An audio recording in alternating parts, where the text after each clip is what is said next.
به نام خدای دلوان دلوین، سلاو رحمت برکت دلوان یا خدا لسر و توان به گلی گهدار و باورمندین هجا و برومت دوی ام بزن بن کو راستی یا دین خدا بنگه ها دین خدا لسر حقیه لسر جهگرتنا لبال مظلومان هاتی آوا کرن و ساز کرن. ام لوان مسلمانین کو ایرو جوی راستی دور کتن ننیرن. ام تماشه جیانا رسول خدا و حیاتا رسول خدا بکن علیه الصلاة والسلام. رسول خدا علیه الصلاة والسلام ده حدیثه که خوی پیروز دا و ها فرمانده که او راستی بمدته هنکرون و زانین لا یسألو عن دین المظلوم، دین مظلومی نای پرسین. یعنی معنا به حدیثه پیروز چه گلی مسلمانان؟ یعنی مظلوم کی دبه بلا ببه دوی مره دینی وی نپرسه، دوی مره ارقی وی نپرسه، دوی مره نژادوی نپرسه، دوی مره مذهبی وی نپرسه او که خلقی جکیه جی مره نپرسه. دما مظلوم بی دوی مره لبال جه بگیره و ظالم جی کی دبه بلا ببه دبه کو باب مره و دبه مره دجبری به و مره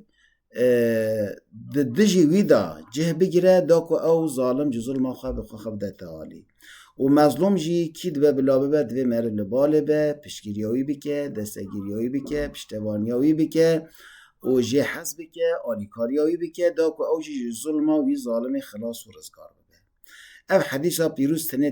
تیرا مهیک و اف دین خدا دین و حضرت پیغمبر علیه الصلاة والسلام نشان مروواهی دایه و چخواست دینه کی حقه چخواست دینه کی گریدای حقه گریدای راستیه بنگه هاوی لبال جهگرتنا مظلوماناتی آوا کرن و ساز کرن افتنه تیرامه هیه.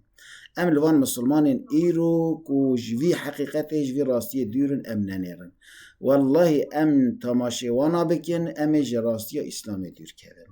ام حقیقت اسلامی دیر کرن دوی ام چه بکن ام راستی اسلامی حقیقت قرآن جچافکانیاوی هم بن. ام لوان مسلمانان لتفگر وان ننیرن خدای دلوان راستی اسلاما پیروز مبدأ فهم کرنو مبدأ زانین دا کو امجی لبال مظلومان کی دبه بلا ببه دبه یهودی به دبه خریستیان به دبه نه مسلمان به دبه دجمن ما به دبه ام لبال جه بگیره ظالم بلا باب مره به دبه مره دجبری به و لبال جه نگیره. خدای دلوان وی ذهنیت و هشمندی ها نصیب ما بکه مجوی راستی دور نکه امانت خدا بن بمینند خیر و خوشیه ده.